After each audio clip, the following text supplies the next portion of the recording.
네, 그럼 우리 이번에는 학습, 그다음에 진로에 관한 그런 좀 구체적인 내용들을 우리 한번 살펴보도록 하겠습니다.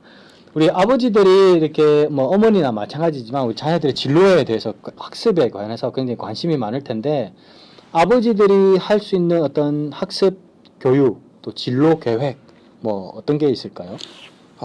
두 가지를 한꺼번에 물어볼 줄 몰랐습니다.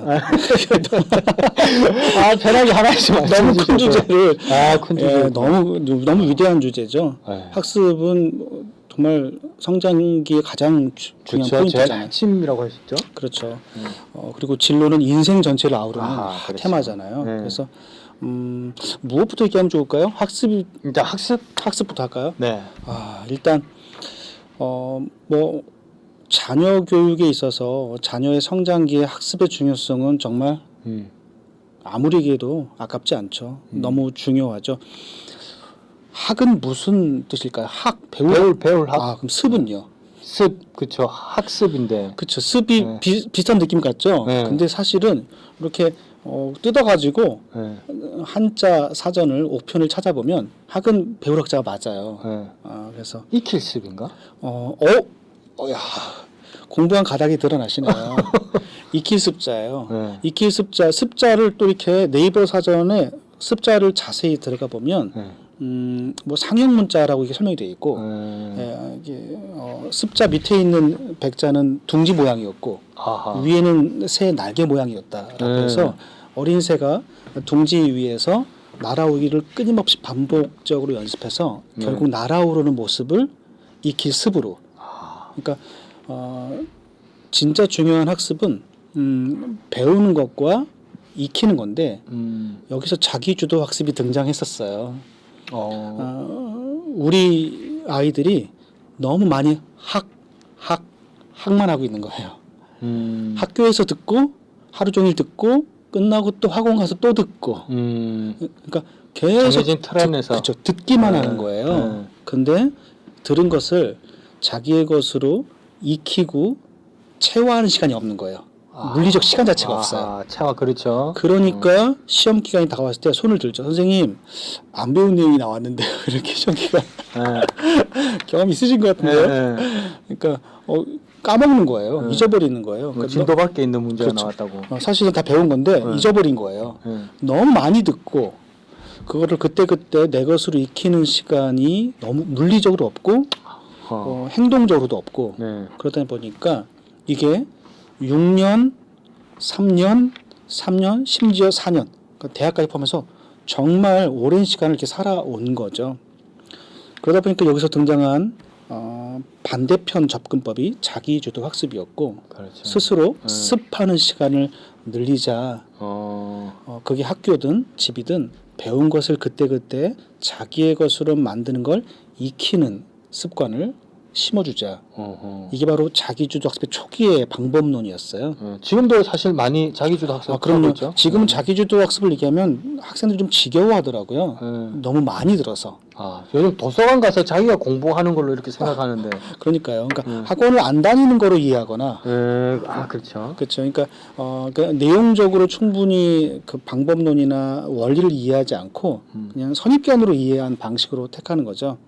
그래서 그것이 바로 이 학습의 본질, 스스로 공부하는 방법의 본질인데 그 과정에 아빠들이 교육에 좀 관심을 가지면 자기의 것으로 익히는 시간이 중요하고 그러려면 물리적인 시간이 필요하고 그것이 학교일까 뭐 집일까 그렇죠? 그러면 학원 시간이 이렇게 많으면 습할 시간이 없는 거잖아요. 이런 부분에서부터 대화를 시작해서 아이의 삶에 대한 작은 조정들을 시작하셔야 돼요. 조정이라 하면 그러니까 학원 시간을 좀 조율해서 스스로 복습할 시간을 집에서 할 시간을 자기 공부할 시간을 주게 한다던가 너무 돌리지 말고 그렇죠? 이 학원 저 학원 이 학원 이렇게 이 과정에서 아빠의 개입이 필요한 거죠. 왜냐하면 이게 막 어떤 일이 벌어지냐면 자녀 인재상이나 어떻게 키우고자 하는 방향에 대한 큰 그림이나 방향성이나 확신이 없으면 기준이 없는 거잖아요. 그럼 부작용으로 귀가 얇아져서 이거저거 하게 되죠. 불을 보게 돼요. 네. 불안한 마음을 덮기 위해서. 그러면 옆집의 순이, 앞집의 철수는 뭐한데 해서 맞아요. 계속 불안함을 덮고자 더 시켜서 더 돌리죠. 그래야 믿음이 가니까요. 학원에 있을 거야. 그러면 아이는 계속 더 학을 더 하게 되죠. 악순환인 거죠. 악순환인 거죠. 그러니까 이런 본질적인 부분에 대해서 아빠가 이해하고 함께 대화를 시작하면, 그렇죠? 함께 멀리 보게 되고 본질을 이해하게 되고 엄마가 용기가 생기죠. 그래서 함께 결정하면 조금 책임이 분산되죠. 이런 부분에 대한 대화가 없으면 나중에 어떤 일이 벌어지냐면 이렇게 했는데도 애가 공부가 안 될 때는 나중에 갑자기 등장한 아빠가 집에서 뭐 한 거야 지금까지 딱 등장하죠. 그럼 이제 억울하죠 엄마는. 책임을 딱 어떻게 쓰는 거죠. 따라서 책임을 같이 공유하는 게 중요합니다. 그래서 학원은 우리 아이 학원은 어떻게 할까? 이렇게 대화를 시작하면서 그렇죠. 어린 시기부터 이렇게 학습에 관심을 가지고 기본적인 본질적인 내용의 대화를 시작하고 구체적인 아이의 시간이나 방법에 대한 조절을 함께 들어가는 거죠.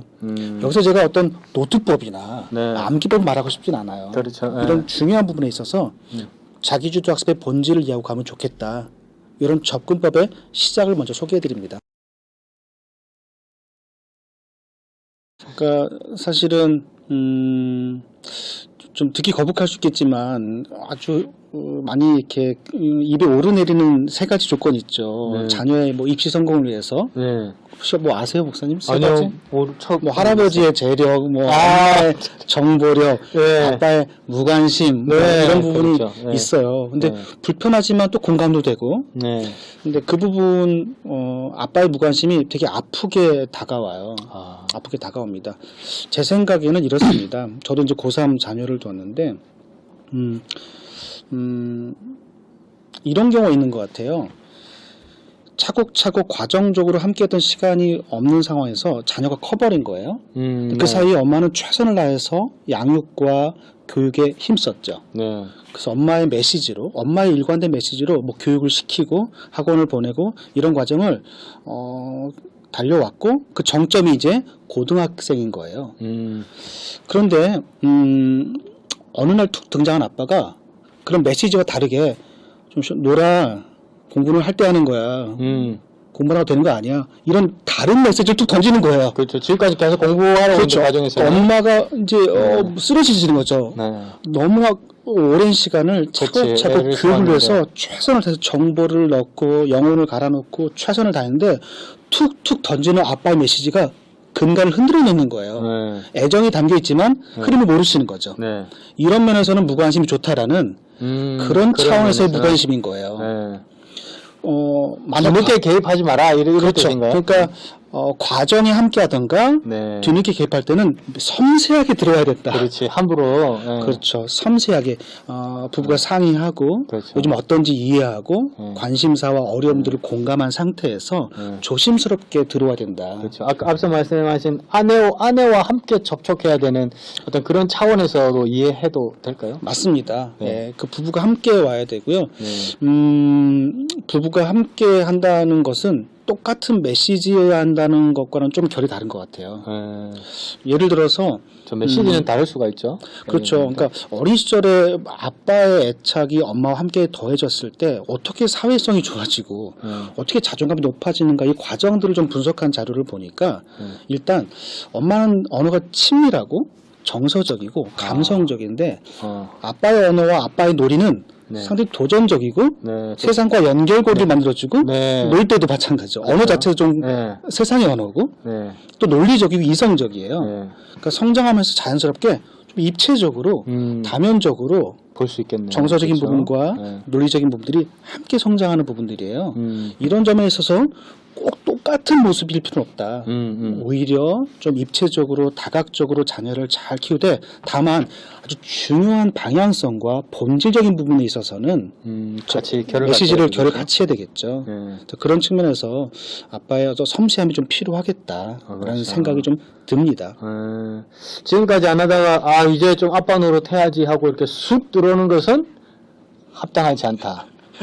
가장 쉬운 접근법이 이번 주에 뭐해? 내가 얼기 시작해요. 영철아 일로 와봐라 그러면 떨기 시작하고 네. 이번 주말에 뭐하니 그러면 이제 두렵기 시작하고 네. 시간 내라 그러면 이제 뭐 혼날 일 있나 내 네. 방에 들어오셨나 막 이렇게 의심하기 시작하죠. 그렇죠. 평소에는 아무 그런 거 없다가 그렇죠. 그렇죠. 대화적으로 또 밥 먹자 나갔는데 또 막 각자 스마트폰 하고 네. 막 이런 일이 네, 벌어지니까. 어색하기만 더 하고. 예, 맞습니다. 네. 그래서 이 아버지들이 보통 어떤 세상과의 연결고리가 되기 때문에 또 한쪽에서는 학업 이런 지도에 아버지가 적극적으로 개입해가지고 조금 세상과의 연결고리들 네. 그런 것들을 좀 지도해야 된다라고 이야기도 하거든요. 아, 그렇죠. 네, 네. 민감한 부분이에요. 네. 2015년 정도, 16년 알파고 등장 이전까지는 네. 미래 변화라는 대전제가 없었어요. 무섭게 다가오지 않았습니다. 막연한 미래였는데요. 그러니까 그 전에는 일반적인 아버지 리더십으로 이렇게 우리 살아왔는데 2015년, 16년을 지나면서 아버지들이 먼저 세상의 변화를 조금 보기 시작하신 거예요. 현장에 급변하는 세상들을. 그 중에서 가장 예민한 게 뭐냐면 다가올 세상을 살아갈 나의 자녀들이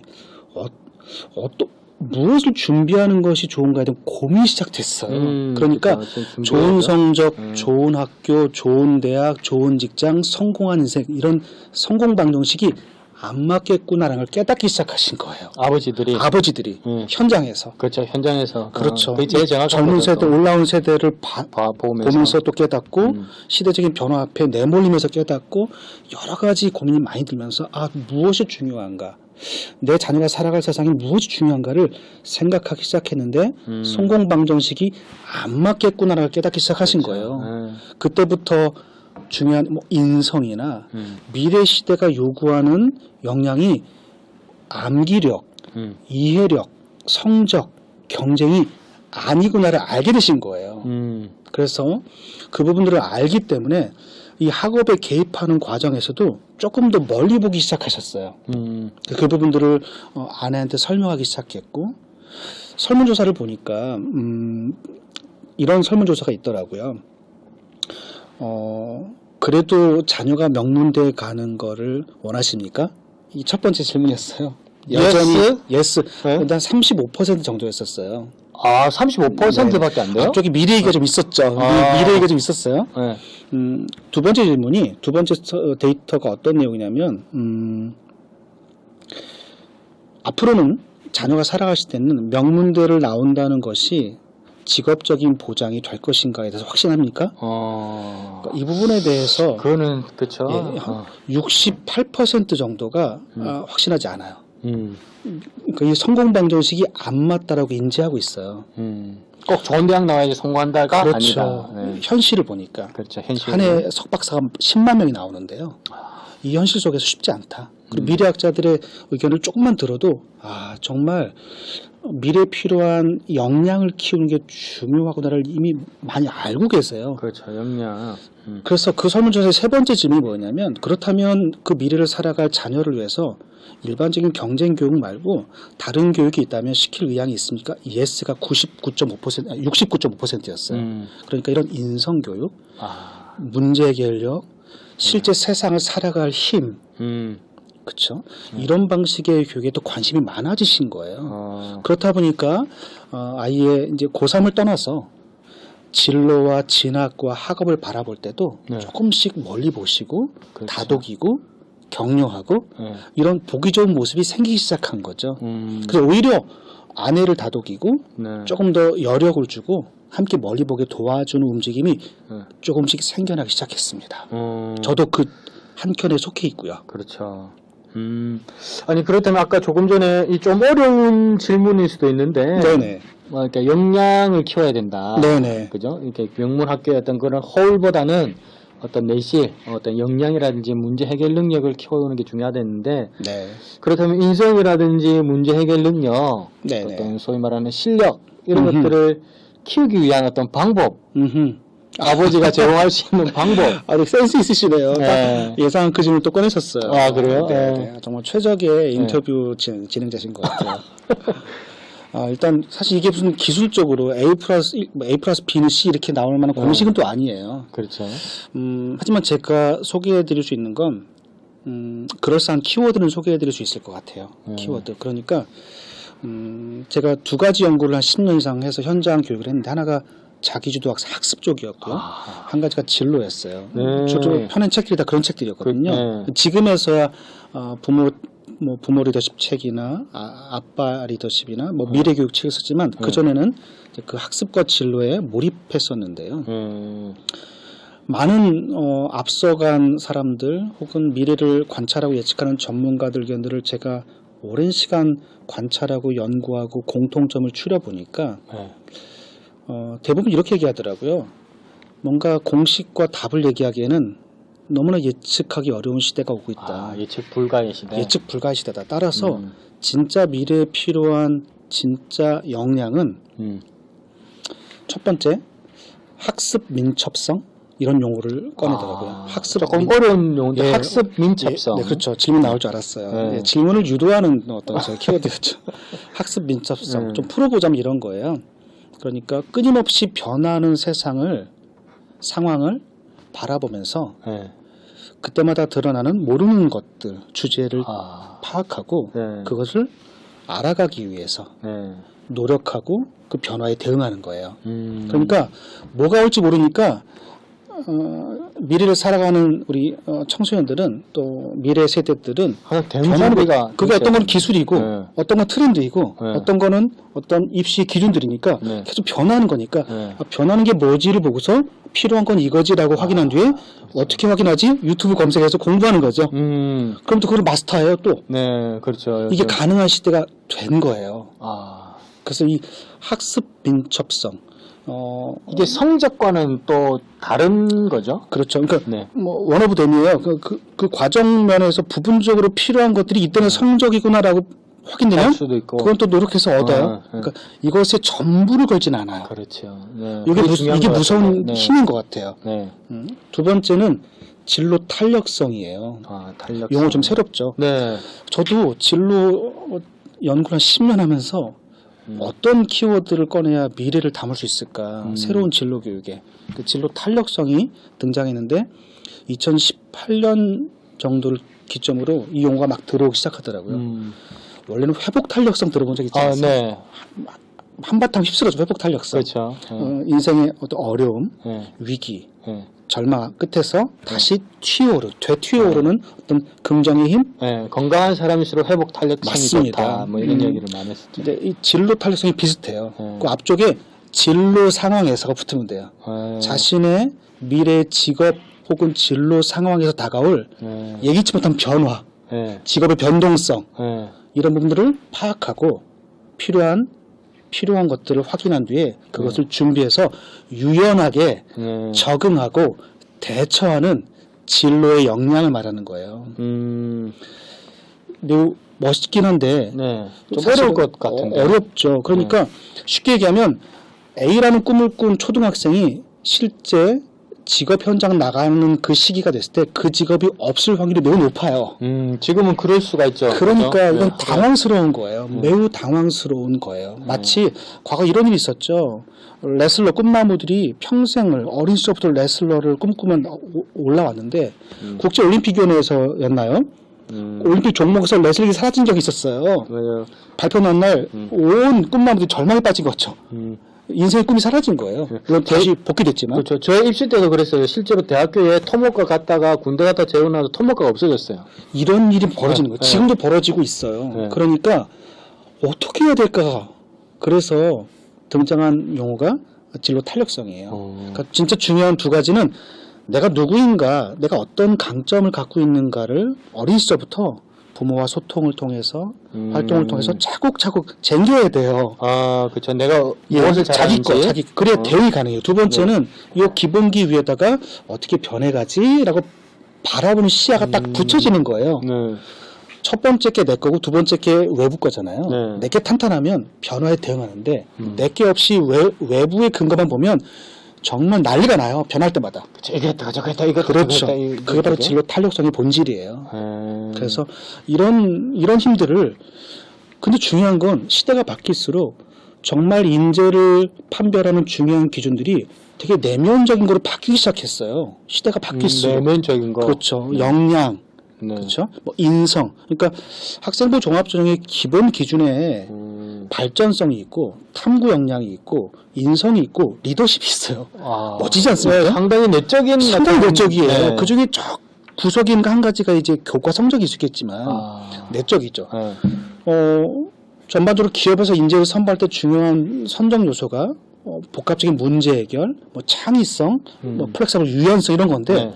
내면적이에요. 그렇죠. 중요한 건 뒤로 갈수록 진짜 시대를 살아갈 힘은 내면적인 거고 그런 인재를 찾고자 하는데 이게 뒤에 갑자기 형성이 안 되는 게 문제예요. 아, 그럴수록 오래 걸리고 빨리 시작해서 차곡차곡 채워져야 내면이 탄탄한 아이가 되고 그런 친구여야 변해가는 시대에 엄마가 없어도 아빠가 없어도 스스로 살아갈 수 있는 힘 그래야 안심이 되지 않겠습니까? 그렇죠. 내가 평생을 걸어 가르친 게 억지로 심어놓은 게 소용이 없게 되면 얼마나 불안하겠어요. 평생을 옆에 있어야 되는데 스스로 살아갈 힘을 심어주는 게 중요하지 않겠어요?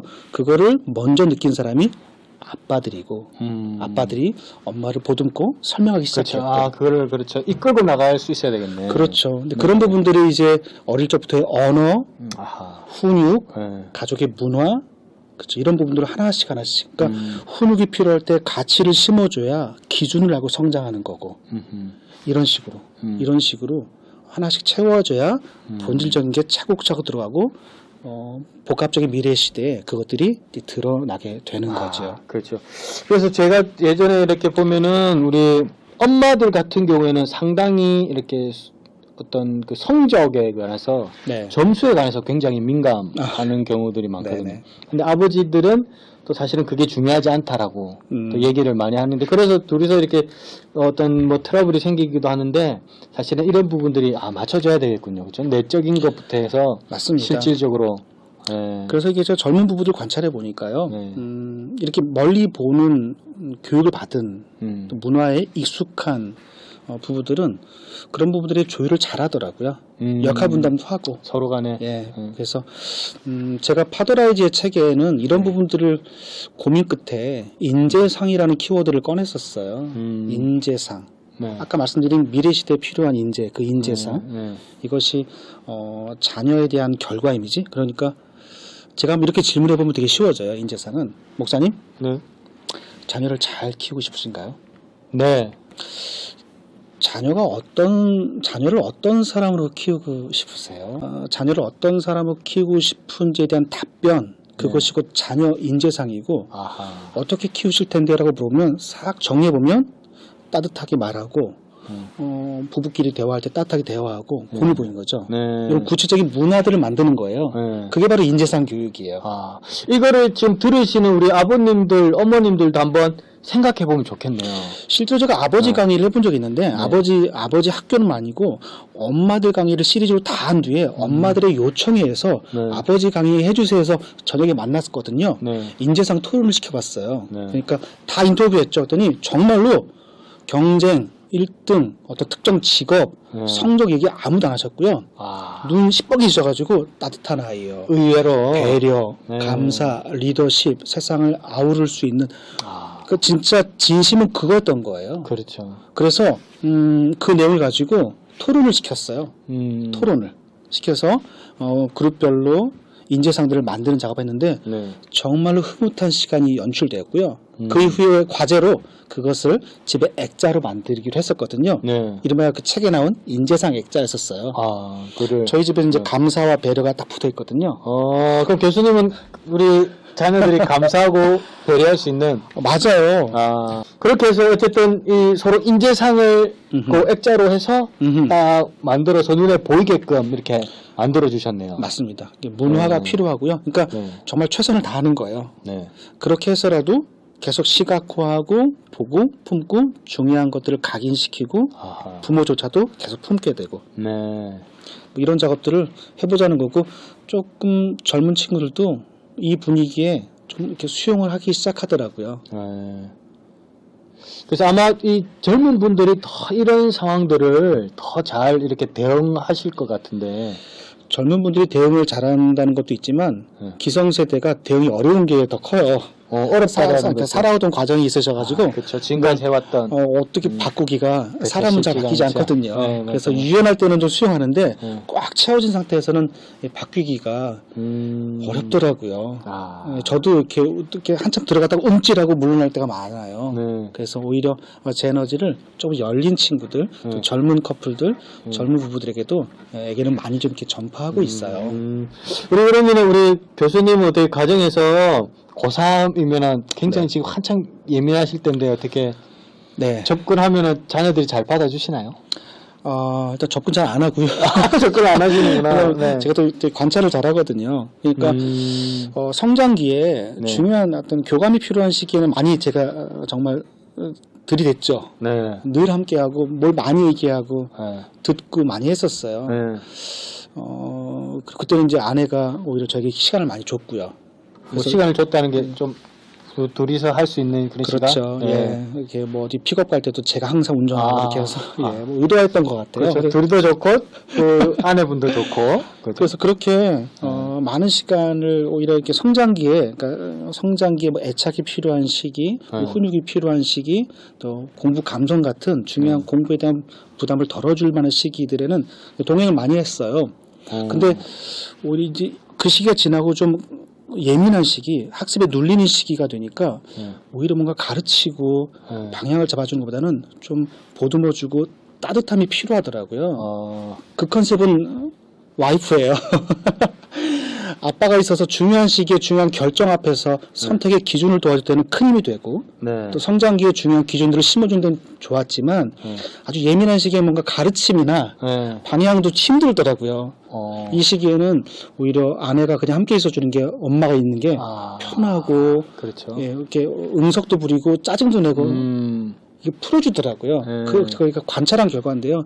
그래서 일부러 이제 아내가 함께 조금, 이렇게 밀어주고 저는 중요한 결정으로 고민할 때 좀 등장하고 그렇죠. 이런 식으로 그래서 결과적으로는 많이 못 들어줍니다. 네. 아니 이런 아까 말씀하신 이런 네. 부분들을 이렇게 상당히 이제 밑에서부터 올라왔기 때문에 지금 이렇게 약간 조금 뒤로 물러나는 것이 가능한데 아마 이런 부분들을 오해하셔가지고 아버지의 무관심이 교육에 도움이 된다. 이렇게 이야기도 할 수도 있겠다 하는 생각을 했습니다. 근데 이 집사님, 우리 교수님께서 이렇게 가능했던 거는 어릴 때부터 단계가 있었기 때문에 가능했던 거죠. 그렇죠. 혹 이런 접근법이 이미 아이들이 한참 청소년기를 갖고 있는 자녀를 둔 부모님도 혹은 아버님들에게 부담감이나 절망을 줄 수도 있어요. 그러니까 그렇죠. 늦었구나. 나는 그렇게 못했는데. 그렇죠. 늦었구나 할 수 있겠지만 그렇지 않습니다. 지금부터라도 네. 예, 지금부터라도 이렇게 대화라기보다는 경청을 어떤 점이 어려운지 그렇죠. 그러니까 갑자기 설문조사 하나가 좀 떠오르네요. 항상 이렇게 아버지들한테는 데이터가 중요한 것 같아요. 보통 남자들이 수치에 이런 걸 좋아하죠. 그러니까요. 딱 떨어지는 이 거. 어린 왕자 책을 봐도 어린 왕자에 대해서 다들 안 믿는데 이 생텍쥐베리가 어른들한테는 B612 행성에서 온 친구라니까 믿더래요. 네. 숫자를 얘기하면 믿더래요. 네. 여하튼 이 설문조사를 보니까 정말 내 이야기 안 듣는 대상들 1위가 아빠예요. 50% 이상 나왔어요. 내 이야기 정말 안 듣는 내 이야기라는 자녀들 청소년. 청소년이 우리 아빠 내 이야기 안 듣는다. 그렇죠. 그러니까 안 듣는 거예요. 그리고 딱 등장해서 필요한 얘기를 꺼내시고 자기 할 말만 하고 그렇죠. 그러니까 이제 방법 모르는 건데 여하튼 잘 살피셔서 혹시나 빠져 있는 기간에 채우지 못한 부분들이 느껴지신다면 또 그만큼 더 살피고 아내와 대화하고 관찰해서 어떤 점이 어려운가, 어떤 시기를 지나가고 있는가 이렇게 해서 물어주고. 보통 우리가 티칭하면 가르치려고 하는 건데 이게 잘 안 들어가요. 티칭은 잘 안 들어가요.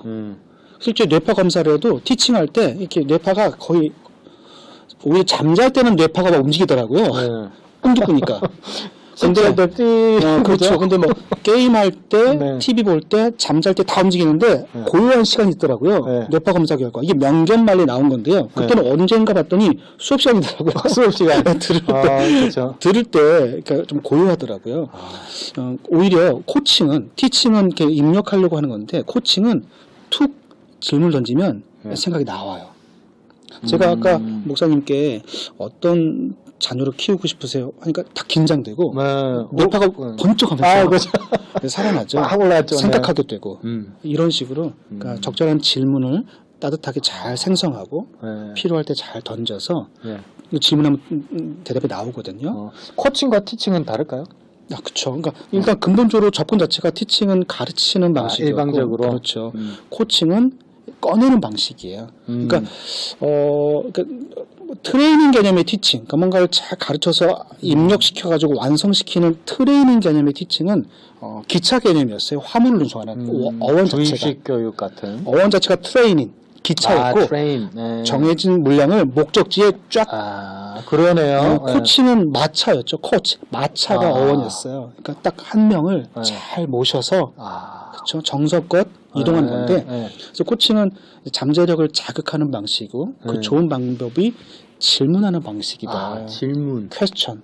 그래서 질문을 통해서 이렇게 꺼내는 방식이죠. 네. 이런 연습을 조금만 훈련한다면 듣게 되고 네. 듣게 되면 무엇이 아프고 그렇죠. 무엇이 필요한지를 인지하게 되고 그것들을 조금씩 내연으로 바꿔서 접근하면 조금씩 대화의 문이 열지 않을까. 이렇게 뒤늦게 시작하신 분에 대한 팁입니다. 그렇죠. 보통 아버지들이 해서 내가 뭐라도 좀 나의 존재감을 나타내야 될 것 같은데 중간에 쑥 끼어들어가지고 이거 해, 그거는 아니야, 뭐 저거야 이렇게 자꾸 티칭하려고 하는데 그렇죠. 이거는 바람직하지 않다. 그렇죠. 그렇죠. 그래서 날 잡고 마음 잡고 용기를 내어서 하고 싶은 얘기를 물어주거나 그렇죠. 어떤 점이 들어주는. 그렇죠. 하니까 정말 밀렸던 아이의 어떤 눌린 마음들이 막 나오기도 하더라고요. 어떤 점이 불편했다. 이렇게 하지 않으면 좋겠다. 밥 먹을 때 공부 얘기 안 하면 좋겠다. 이걸 쭉 꺼내니까 그게 불편했구나라는 것들을 하나씩 깨닫게 되더라고요. 사실 질문이라는 앞서 얘기했던 질문을 던져주는 코칭 이게 중요하다고 그랬는데 먼저 질문을 던지기 위해서는 아까 말씀하신 잘 들어주는 게 필요하겠군요. 그렇죠? 맞습니다. 먼저는 자녀들의 말을 잘 듣는 게 매우 중요하고요. 잘 듣는 건 정말 연습이 필요할 것 같아요. 연습이. 그래서 평상시에 이렇게 부부와 대화할 때 뭐 일상적인 커뮤니케이션에서 이렇게 정말 의도적으로 잘 들으려고 노력하고 들을 때 이렇게 끄떡이면서 호응하는 연습도 하고 그리고 제가 이제 교육하면서 느낀 점은 제 딜레마이긴 한데 하도 이게 상담이나 이런 컨설팅 많이 하다 보니까 나오는 내용이 예상이 많이 돼요. 앞에 있는 사람의. 그러다 보니까 집중이 잘 안 되더라고요. 너무 많은 사람 만나거나 반복적인 내용을 들을 때 그렇죠. 그러면 저조차 중간에 딴 생각이 쓱 들어요. 그렇죠. 근데 가장 위험한 순간은 뭐냐면 앞에 있는 사람이 그걸 느낄 때예요. 이 안 듣고 있구나. 딴 생각하고 있구나. 그렇죠. 이게 느낄 때는 상처가 이만저만이 아니죠. 그래서 의도적으로 눈을 맞추고 두 번째 끄떡이고 세 번째는 지각을 확인해 주는 거예요. 그래서 아팠다는 거지 이렇게 하면서 내용을 되돌려 주는 거예요. 이걸 계속 연습하면 내가 네 얘기 듣고 있어. 딴 데로 안 새요. 집중하고 있구나라는 메시지를 계속 주는 거죠. 이런 연습들을 해야 되고. 아니 그러면은 이렇게 조금 조심스러운 질문이긴 한데 이거 좀 사실 별개의 문제일 수도 있는데 아버지의 부재가 있는 가정들이 있거든요. 그렇죠. 정말 중요한 얘기 꺼내셨네요. 사실 이 한부모 가정들 있을 수 있을 텐데 그런 가정들이 사실은 또 어떻게 이렇게 할 수 있을까요? 아버지의 부재한 경우.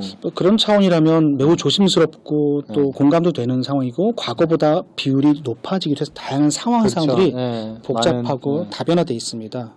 그래서 뭐 그런 측면에서라면 아버지 리더십을 말하기 좀 어렵죠. 부재시니까. 그러니까 자녀 교육 차원인데요. 그러니까 뭐 조부모 가정, 뭐 조손 가정이라든가 한부모 가정, 뭐 다문화 가정, 복잡한 스펙트럼이 많이 있는 시대입니다.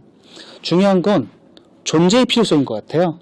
아버지와 같은 존재의 필요성. 아버지가 아니라 아버지 같은. 그렇죠. 그러니까 양육자이면서 그러니까 함께 공감하지만 최소한 넘지 말아야 할 울타리 같은 기준을 말하는 훈육자의 역할이 내용적인 면에서는 필요합니다. 그래서 어머님이 도맡아 하시더라도 양육이지만 울타리 같은 결코 넘지 말아야 할 중요한 본질적인 선들이 있죠. 그런 분들을 좀 훈육 차원에서 꺼내진다던가 이런 측면에서 회복 탄력성 혹은 긍정 심리학의 모태가 된 실험이 아주 어떤 의미가 있을 것 같아요.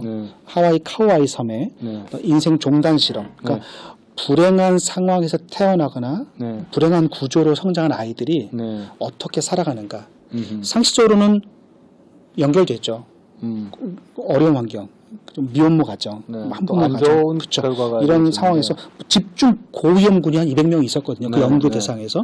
근데 사실 그런 예상 가능한 결론을 가지고 시작했지만 사실은 과정에서 연구가 뒤틀리죠. 왜냐하면 이상하게 밝은 70여 명, 이상하게 긍정적인 70여 명. 그래서 쟤들은 뭐지? 그래서 연구가 바뀌죠. 새로운 연구가 생기죠. 무엇이 이들을 이렇게 긍정적으로 바꾸는가. 그래서 뭐 여러 가지 결론이 있지만 가장 중요한 포인트는 주변에 정말 따뜻하게 관찰하고 관심을 가지고 함께 동행하는 한 명. 그 한 명의 존재. 그렇죠. 그 한 명의 존재. 그것이 뭐 조선 가정의 할머니일 수도 있고요. 그렇죠. 그래서 거기서 긍정 심리학이, 거기서 회복 탄력성이 나오게 되는 것이죠. 따라서 환경은 많겠지만 내용적으로 어떤 양육과 훈육자의 역할, 그렇죠? 공감과 또 울타리 기준의 역할이 함께 있어야 한다. 이런 점들을 꼭 말씀드리고 싶고 그런 내용 중심으로 함께 가게 되면 충분히 비어있는 공간들도 채워지지 않을까라는 조심스러운 애정어린 제언을 드리도록 합니다. 그래서 꼭 아버지가 없어도 충분히 밝고 긍정적인 어떤 자녀 교육이 가능하다. 그럼요. 하는 거, 그렇죠. 내용적인 어떤 그런 접근으로 충분히 가능하다 하는 것을 말씀드립니다.